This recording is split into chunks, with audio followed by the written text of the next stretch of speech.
Hey, welcome back to all of our viewers. Good morning, Joe. Good morning, Nan. I'm glad to be here for our last episode about Mission Control, A Big Feelings Adventure. We saved the main character for last because it's pretty fun to be able to talk about all the things that we've talked about from Joseph's perspective this time. That's And I'm right. That's excited right. to share some of the things that you and I did with when we were looking at trying to do NFTs with the book. And Yeah, trying to. yeah, yeah. We So all know how that worked out. yeah, it was fun though, and it Yeah, actually helped me grow a lot by putting my thoughts down and making the website and working together. And it yeah, certainly helped me think through things and make me a better therapist and a better author and speaker also for these kinds of events. So I don't regret it, but I am sorry about the NFTs not quite going quite as exciting as we had hoped. that's right. The work that you did, the work we did together with the art that you did is fantastic, and I want to repurpose it. So we'll show a few highlights of that today.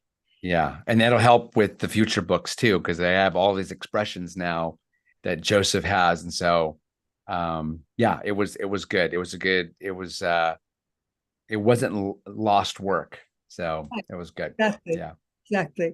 And all of the books that I've been writing and will be coming out in 2024 are all about social and emotional uh, challenges for kids and all about protecting children's mental health, trying to uh, give the most support possible for families, especially in this time when we're really coming out of COVID and living the consequences of that.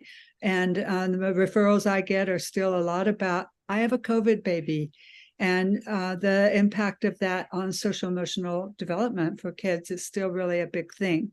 So I think that having those pictures of Joseph with all the emotions, we will have lots of fun things, games to create, and lots of fun that we can make from those pictures still. So we'll do that at the end of today. I wanted to go ahead and start talking about Joseph from the story from Joseph's perspective and what there is to learn from what we see with him as a character. So I'll share my screen.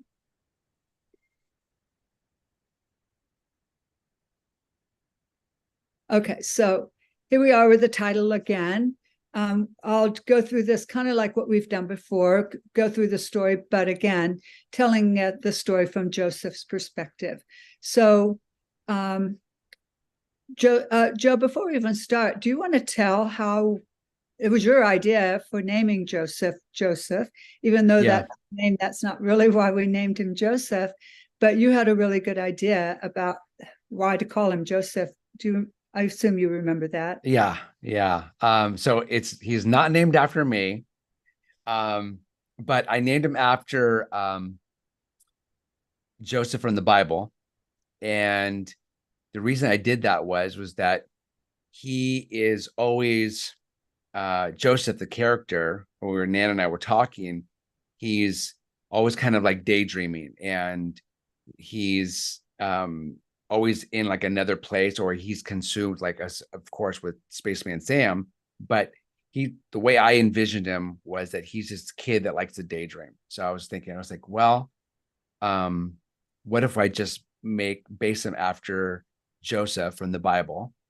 And he was always interpreting his dreams. And so he could interpret dreams. And so I thought, okay, well, that's kind of a cool kind of correlation there.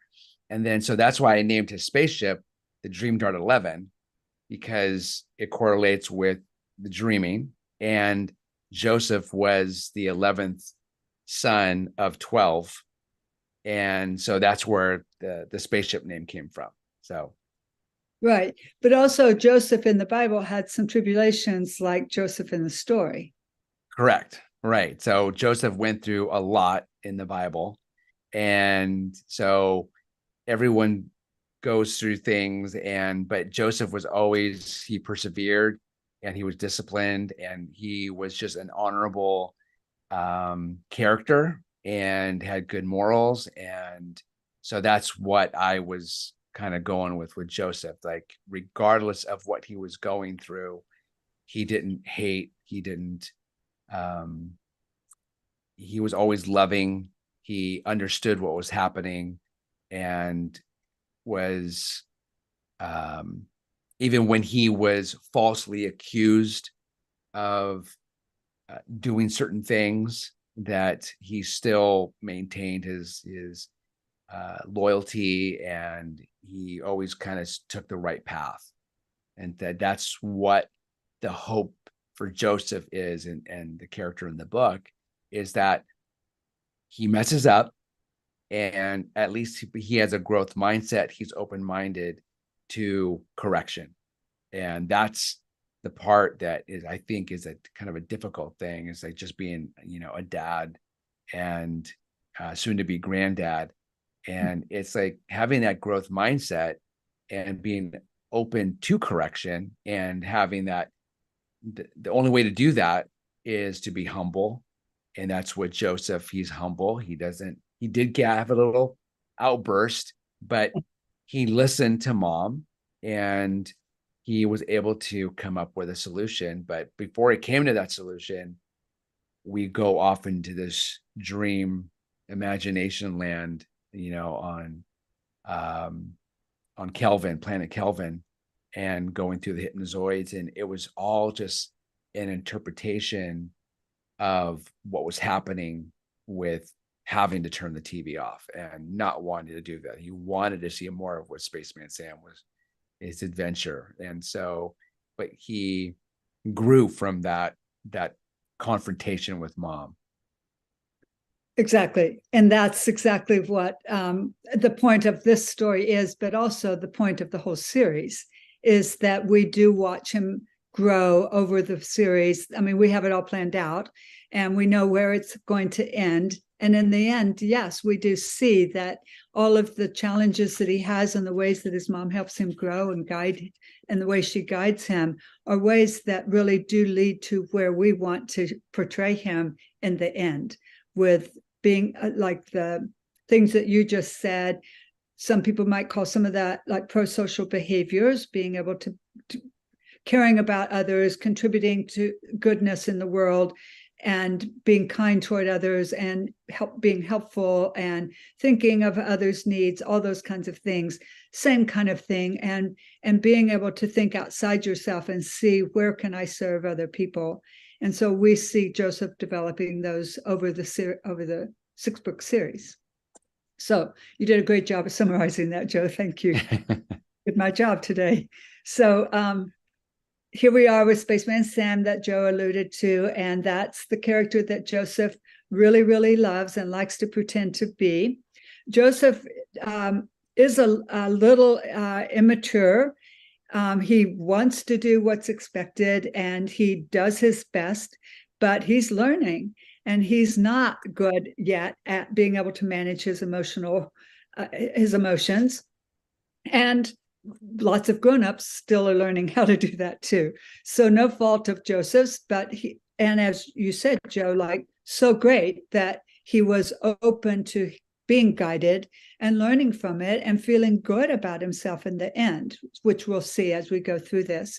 The other thing about Joseph is that he is pretty much the picture of the profile of the children I work with, which is why I could write the story, because the children I work with do have a difficult time managing disappointments and having to wait for things, and not liking to stop doing something that they're enjoying doing and doing something that they don't like doing.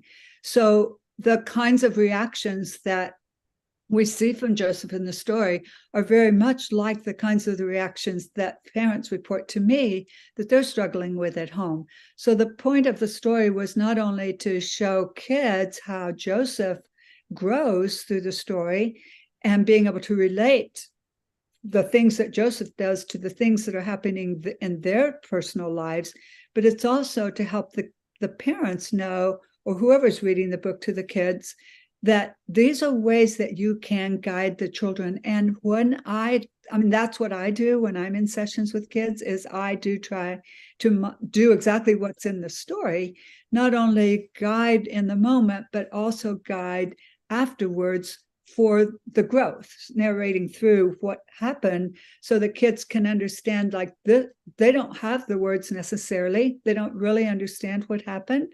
But what they all tell me is they don't want to feel that way. They don't want to have those kind of reactions, but they don't seem to know how it happens. And so being able to guide them and let them know, like, you didn't like this. And when you didn't like it, it was really hard to know what to do. And so you showed me with your big feelings what you were needing. And I was there to help you because I have an understanding of how important it is for me to play the role of someone who's calm and in control, to be able to help support you by reducing the demand that is on you in the moment, but also providing the support that's needed in order to be able to move into that imagination, which is what we see in the story here, where his mom, there's his big upset, and there's his mom doing just what I said, trying to help him. She's being the co-regulator in that moment, and she's helping him be able, she's acknowledging his feelings and helping him move, as you can see from the body language, from really, really upset to, oh, I could maybe figure out what to do myself because you helped me, you provided that support. And that's what he does in this part of the story. He goes into his imagination. And this is where he and Gretchen are on the spaceship in his imagination on planet Kelvin 273. And Gretchen now is playing the role of the mom, because he does need some support still, even in his own imagination. Kids still, even if they're trying to figure out what to do about a situation that feels uncomfortable, they still need some guidance from someone who can help. So Joseph goes through all the steps that Spaceman Sam talks about here of feel it. So in the big story, he goes through all of these 4 steps, but in the imagination part of his story, he goes through all of these steps as well. So we'll see that Gretchen's going to help him when he realizes he's having funny feelings in his head. She's going to help him by talking about it with him and helping him find a tool to calm, so that eventually he can solve the problem about what to do about doing something he doesn't really want to do. So he takes on the persona of Robojo. And at the end of the story, you'll see that Robojo is actually one of his toys that is in his room. And so he plays an important part in Joseph's imagination. And for kids, we all see kids doing imaginary play. And we often hear about when children experience some kind of distress because of maybe a change, like moving to a new house, or a more classic one might be losing a family member, like a grandparent or something. And how do you process that? Like, kids have ways of doing that through their imagination. And sometimes they do it more safely. It feels a little more safe for them to pretend about it than to actually understand, like we might as an adult. So he does have to fight the green hypnozoids in the story, because the green hypnozoids are the characters who, it's the feelings that he has inside, like, but I just want to have fun. I was having a great time. Why did you interrupt me from watching the TV show? And that's kind of what we all want. We all want to just like do what we kind of want to do. And Joseph's desire is to just keep watching TV. And so we know on one hand that he's battling that desire to do what he wants to do, while also knowing that he's expected to go to bed. And that, I think all people can relate to, of feeling like, well, I'd really just rather sleep in, or I'd rather stay at the party, or I'd rather keep reading this book, or whatever it is, because that sounds much more fun than paying taxes or doing homework or whatever it is. So we can all relate to Like, how do we as adults, or how do other people, other kids, different ages, work through that battle of wanting to do one thing, but knowing you should do something else. And because nobody likes that idea of should. But we all know there are things that we do have to do. And that's really, really hard for the kids that I work with. It's really, really hard for them to say, but I just want to play. So they're doing homework, they're homeschooled, whatever. And they're thinking, I don't like this. I want to just play. And the immaturity to some degree of understanding that there are things that we do, and even brushing teeth, that isn't really very much fun, but we have a longer view of it as an adult, that there's a huge benefit to brushing our teeth, although of course it's not any fun. But children don't have that long range view of, why would it be in my best interest to stop in this moment from watching TV and go to bed, because they can't see that tomorrow their day is going to go better because they had good sleep. So that's what is hard. It's not only hard to just do something you don't particularly want to do, but it's also harder when you don't really see the longer picture, the longer view of why you would do something like that. And so it's just more of a struggle, I think, for kids. So in this story, the hypnotron kicks in because the green hypnozoids have the little button that they push that activates the hypnotron that we see at the bottom of this page. And Robojo's, that's the group, that's the representation of the green hypnozoids. Like, I can keep you engaged in watching TV. Like, that's one of the biggest concerns parents bring to me, is turning off screen time. That's why I wrote the story the way it is. It's really hard for kids to turn off screen time. I'm having fun. Why would I stop having so much fun? But what it becomes is kind of a trap. And the hypnotron does trap Robojo. And Robojo is acting as Joseph. And because Joseph is wearing this blue haptic. Thank you, haptic suit.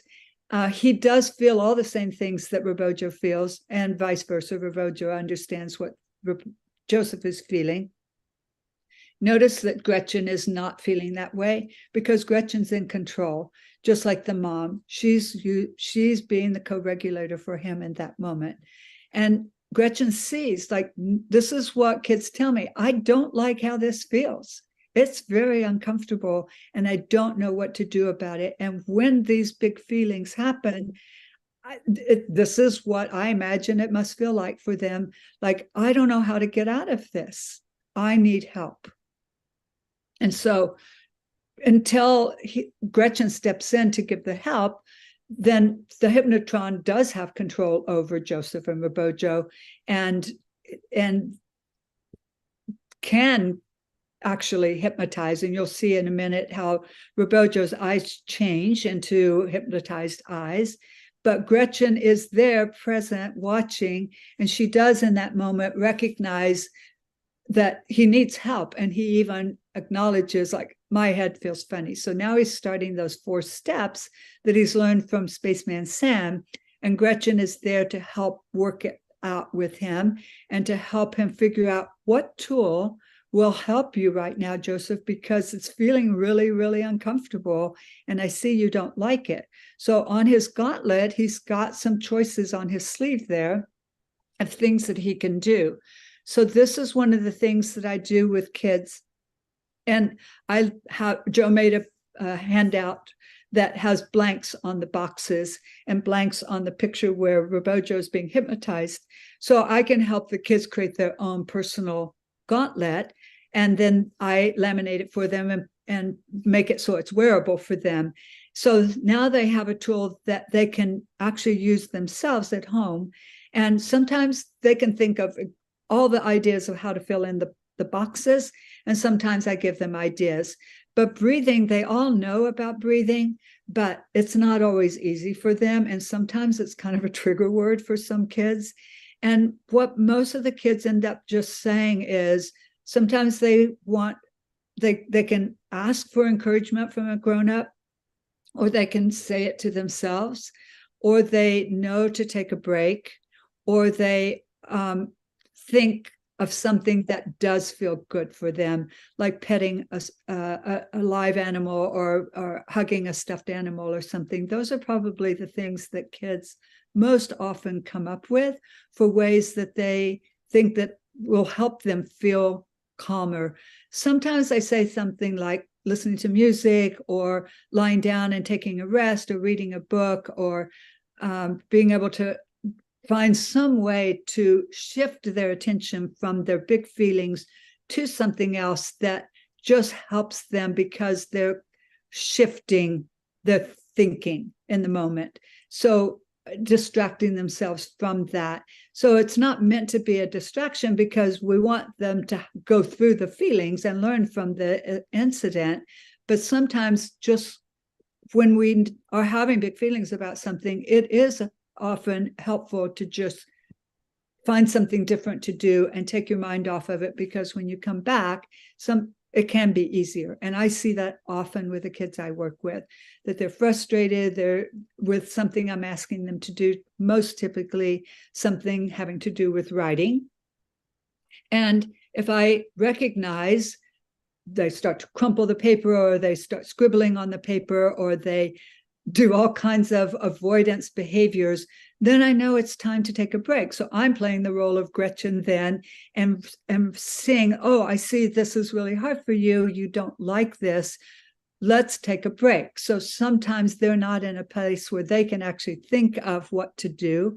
So I often say, it doesn't look like it's a really good time. It's not a very good time to work on this right now. Why don't we take a break? I always come back to it, though. And when I do come back to it, it's always better. It's like a non-issue. So I do think that kids are pretty wise about what they know will be helpful to them. And pretty much what it is I just need to step away from this, and I can come back to it and be okay. So Joseph does have Gretchen support him by actually going into action. So she is going to help Rabojo get back in control. So she goes, but because she sees how the green hypnozoids are gleefully celebrating, because they think they've got control, because they did get Rabojo completely hypnotized, as you can see from the eyes. And so Gretchen is not daunted by that. She goes straight to the willpower box, uses her paw to scan it, and opens up the door. So she has access to flipping up the switch. So now he's got willpower. And that was Joseph's whole goal. And that's what parents can do with kids. It's kind of what I just described. I'm going to provide the support for you. I'm going to be the mastermind behind helping you learn from this situation. And I'm going to guide you in the direction that you will be able to eventually come to the thinking that I will be able to do this. I can do this because someone is giving me the tools. So here's some tools that are activated as a result of Gretchen stepping in to support, and the shield is coming down, so Rabojo can't be hypnotized anymore. And that's sort of like, it's not really the equivalent of turning off the TV, because if you really just went and turned off the screen, that would cause a big problem. But it is equivalent of removing the distraction. And then the laser pops out of Rabojo's head and then breaks the cables. And so this is when kids can start feeling like they can start the recovery process now, because the tools are helping them, and they're starting to feel free of these hypno cables that don't feel comfortable. And this is the beginning of, okay, things are going to get better now. I've got the help and support that I needed to be able to move on. And so Rabojo is showing us here, like, I did overcome that desire to just keep watching TV. I did defeat the hypnozoids. The kids do like the hypnozoids idea of defeating them. And sometimes kids come up with the idea of earning points if they can defeat the hypnozoids. And they like that power, that sense of I can do this. And they don't tend to have the concept of willpower. That doesn't seem to be something that I don't think any of the kids I've ever worked with have actually said, yeah, I know what that is. So it's a new concept for them to just, and it's what kids tell me when I ask them, you have homework to do, for example, and you don't like doing it. It's hard, it's time consuming, it takes way more time than you want to spend on homework because you want to just play, and it's much more effort mentally for you to put out than you want to, and you've just spent a whole day at school. And so they often let the parents know that that's what they're thinking. But then in the end, when I ask them, so how does the homework get done? They say, I just do it. And that's the best, probably, synonym for willpower, and from their perspective. So Gretchen is ready to come back in and reunite with Joseph. She's saying goodbye to Robojo. Joseph is back in control now. He doesn't need to pretend to be Robojo any longer. And here she comes. They have this great reunion. And again, this is that connection that's so important for kids to have with their parents, and to know that no matter what, that connection has not been broken from the beginning of the tantrum to the end, because the parent has found a way to stay in control. And we talked a lot about things that parents can do in order to make that step a little easier, even though it's still a very, very hard thing to do. But that's in another episode where we went through that. And this is where his mom is helping him learn about how he grew, which is what you were talking about at the beginning, Joe. And she's narrating through the steps that he went through to help him understand, like, what caused this to happen. It didn't just happen to you. And I think that some kids think that they don't know when it's going to happen. They don't seem to connect the dots, that when something's really hard to wait for, or something is a disappointment, or you heard the word no, I don't think they always make the connection that there is that little brief second where you can think through, like, what choice do I have here? I can have a giant reaction that it feels uncomfortable, or I can try to think, what have I done in other situations? That's not always, kids don't necessarily just think of that on their own, but there have been times when I've worked with kids where I've been able to see right before the meltdown comes, I'm able to talk to them logically because it's not there yet, but it's on the verge. And they can think through what they make a choice.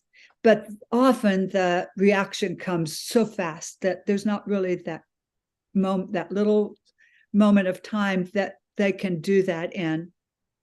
So mom is helping him grow, and he's starting to realize, I can do hard things. I just worked it out in my mind with my imagination and turned off my control panel on my spaceship. So that's helping him. He's still retaining some of his imagination to help carry over into real life. And you can see his whole face, his whole demeanor, his body language, everything is much calmer now because he solved the problem. And this is one of the things that I think is really important, and that I encourage with the kids I'm working with, is for them to solve the problem. Because if I try to suggest it, or even parents try to come up with an idea because they know more about what goes on in their own home and can come up with different ideas than I can, usually the kids reject the ideas. They know better what they actually can do. And I've never had a kid come up with anything less than their very best. They always want to do the hard thing. They just need the support and the guidance. So this is mom helping him understand what happened and remembering what it was like at the beginning and how feelings can change. And they're not permanent. They can feel like it in the moment, but they do pass. So she's helping him understand, your feelings can change, Joseph. And that's one of the things that I try to help kids understand too when I'm working with them. And I think it has to be spelled out to them because I don't think that they process it as readily unless it is shared like this happened first, and then you did this, and then this happened as a result. And now the outcome is that you're feeling pretty good about yourself, which is the real goal, because then kids can learn from it and use that learning for the next time. And that makes it easier for the child to think about how they can manage the big emotions the next time something similar comes up. It also is an opportunity for his mom to say tomorrow night when it's time to turn off the TV, remember last night how you were able to do that? Do you think you can do it again tonight, just like last night? Remember how that felt? So she can encourage him and lay the groundwork for him to be successful by referencing something that went well through her guidance and ended up with his feeling positive, resilient, feeling like he can believe in himself, that he could do that. So she's reinforcing those messages for him and helping him think into the future a little bit and believe in himself for the next time. And that's what the page is showing. There's Rabojo in the background. And then also it's showing that I'm feeling good about this. He's saying, I would like to feel in charge of my big feelings tomorrow. And he's saying, I believe in myself. I'm a kid who can do that. And here he is feeling, and my interpretation of that is that he's feeling like he has the tools. He's got Gretchen right there. He's got Rabojo right there. He's got Spaceman Sam right there. And he's got his imagination in his hands holding the rocket ship. He's got what he needs to handle situations that are uncomfortable for him going forward. He's not a master at it yet, but he's feeling like step by step, I'm going to be able to do that. And as we talked about at the beginning of the conversation today, that he indeed does get there by practicing step by step until we see him which is what we see as we go through the books and the series, that's exactly how he's growing, and that's how we all grow, step by step. And so we applaud the milestones along the way. Every success, the more we can recognize anything close to the goal that we would like to see for a child in their development of their skills, is praiseworthy. And in the sense of what the mom was doing in the story a couple of pages back, I see that at first this was really hard for you. I see back here where she goes through the steps of what happened with his big feelings and how he was able to ultimately come to the solve it step. So being very specific about what happened and what the praise is that helps a child understand.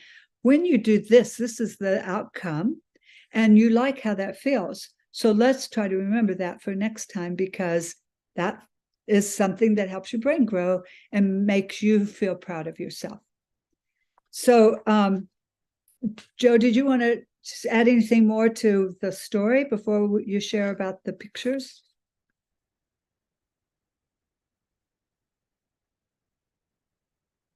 Yeah, I was on mute. Sorry. No, I think you covered everything. Yeah, I was just going to talk about just the behind the scenes kind of thing for a little bit. That's great. Should I do that now? Yeah, sure. Okay. Did you want to go talk about the NFT, Joseph, or? Yeah. Okay. So I want to bring that up first, because in drawing Joseph, and really with any drawings, I'm working on some other books, and a lot of it is exploration. So when I was drawing Joseph, and I'll share my screen now, my iPad. So we'll stop yours. Yeah. And then. Okay. And we'll start mine. There we go. So you can kind of see here, Joseph looks a little bit different. And what I kind of compare it to is if you go back to the early, probably maybe the first year or two that Charles Schultz drew Charlie Brown, all the Peanuts characters looked completely different than what we know them as now. And I think it's just kind of a growth thing. And when I was working on this project with Nan, doing the NFTs, I wanted to do it kind of like a standard Joseph pose, but then his expressions would change, or his clothing would change. And so by doing that, I try to simplify Joseph. And I think I finally feel pretty comfortable with how to draw Joseph in the future books. And it just has, I don't know, just kind of a funner, more cartoony feel to it as opposed to the way I drew Joseph. And I think the way I drew Joseph in this first book, it was kind of like more of like an anime style a little bit. Mhm. And so I'm probably gonna go with more of, I want to call this more of kind of like a Pixar style Mm. feel to it. So that's one thing. And then one of the things that um, when I was working with Nan in the early stages, I really loved doing the storyboarding out in, again, the exploration of the character. And so you can kind of see here what I was going with. And at first, I mean, Nan was like, remember when we said it's not fair. Yeah, yeah, that's So this was kind of our first title, and it didn't it just didn't stick. And so when we talked about the spaceship and him going to this imaginary world to kind of figure out his problem, and so we thought, well, I was thinking spaceship, Houston, NASA, and then mission control. And so that's where, and it kind of played, it was kind of like a double meaning there with self-control and then mission control. So that's kind of where we came up with this. Okay, well, the next book is going to be mission colon and whatever it is that we decide it's going to be. So so that was kind of a happy accident. But again, see, that's what you kind of find, these little pieces of the puzzle that all kind of fall together when we're doing all the preliminary storyboarding. You just kind of, what I call kind of like a brain dump.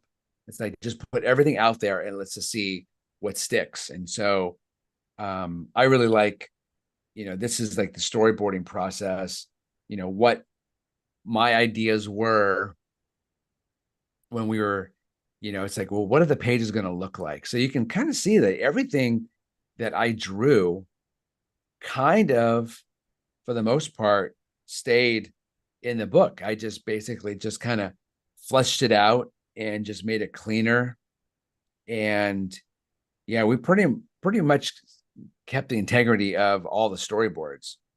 And which, with my background in working with animation studio, so much stuff gets tossed. mm, And but since I'm the producer, director, artist, illustrator, everything, so it's like I decide what to keep. And it's like, well, it works for me. And Nan was happy with everything, so we decided to just stay with it. And um yeah, everything worked out well. And the other part of the process too, with drawing all this, there's a messy page. This was, I was trying to figure out like a good way to capture mom speaking with Joseph. And it's like different angles. I'm trying to think of different camera angles, what I call camera angles, what's going to be interesting. This changed a little bit. But the room looks a little bit different. uh-huh. And so, yeah. So, and then just a little behind the scenes thing too. It's like, I like to draw, in 3D models. So this is what the spaceship looked like in the beginning. So I have a program that I use to do some of my 3D models. And then that's like my base. And then I do my draw overs. And so what's nice with working in 3D It's like I build the model and then I can move the camera around within my program to get the most interesting angle that's going to work for the story. And a lot of what I've been noticing a lot lately is a lot of artists that I follow, children's book illustrators, they're doing the same thing, and they're using an Adobe.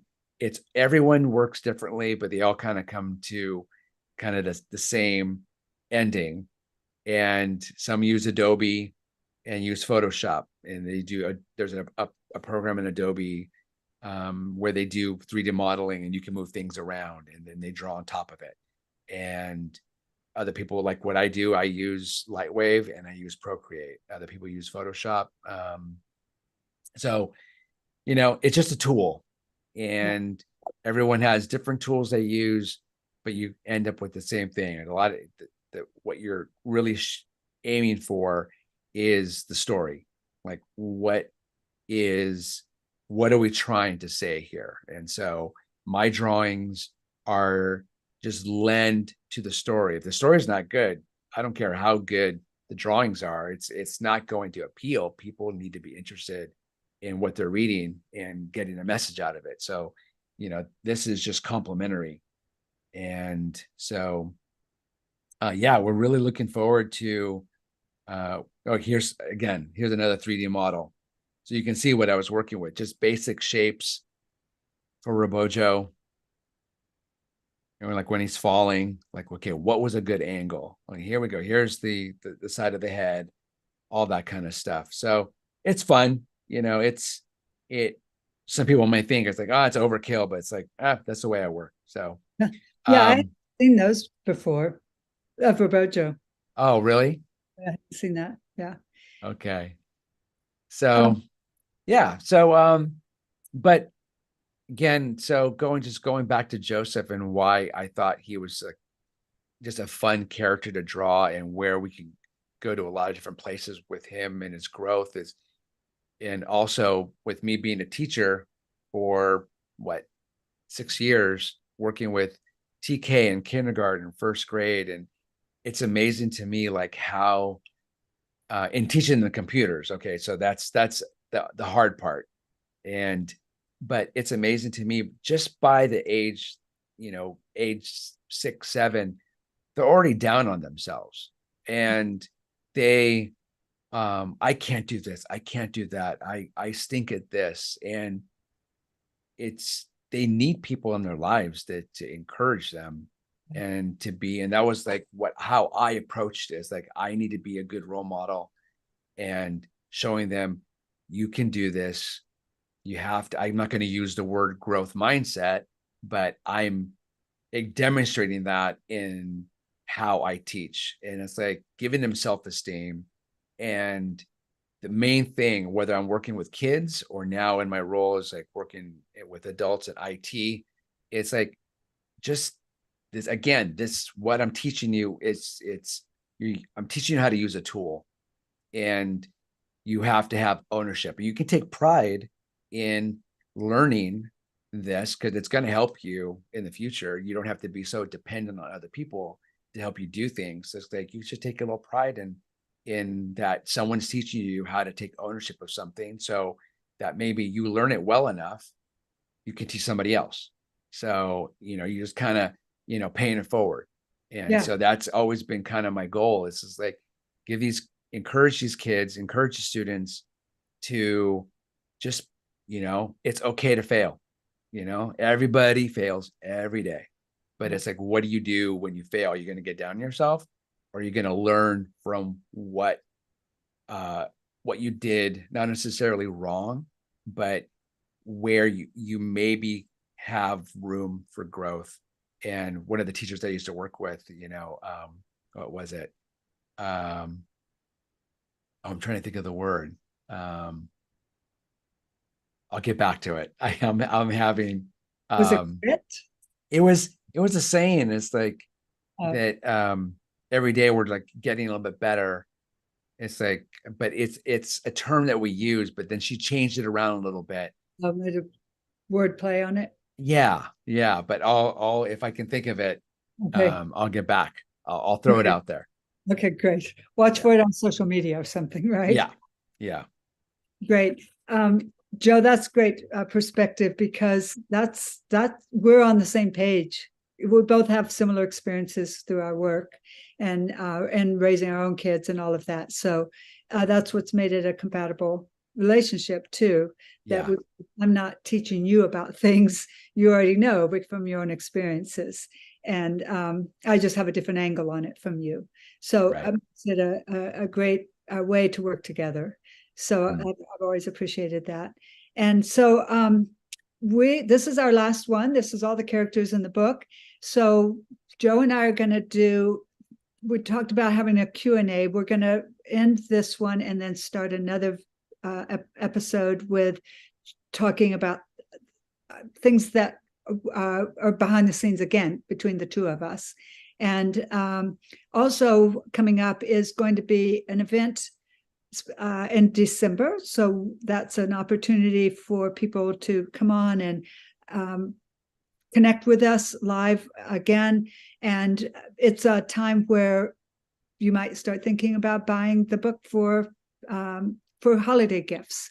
So it's people have been asking me that, because with the extra book, the additional books that are going to be coming out, probably the next one that comes out will not be related to this series, but will be another one that Joe and I worked on together called Tijuana Mañana, the Anxious Iguana. So with that in mind, people have been asking me, like, well, when can you get those out before the holidays? So it started making me think about, well, that one's probably not going to be. I tried to make it come out before the holidays, but it's taking a little bit longer. So, but we do have one that can be a gift for the holidays for anybody who's interested. So look for more about that. But of course, now it's available on Amazon. But next month, we will have another event, and we'll be sending out notices about that. So stay tuned. And of course, if you ever have any questions or you don't get the information about the upcoming event, you can always contact me at info@thebadgesofpower.com, info@thebadgesofpower. So with that, let's say goodbye for now, and we'll see you on the next episode with Q&A time. Thanks, Joe. Okay. Thank you. Bye.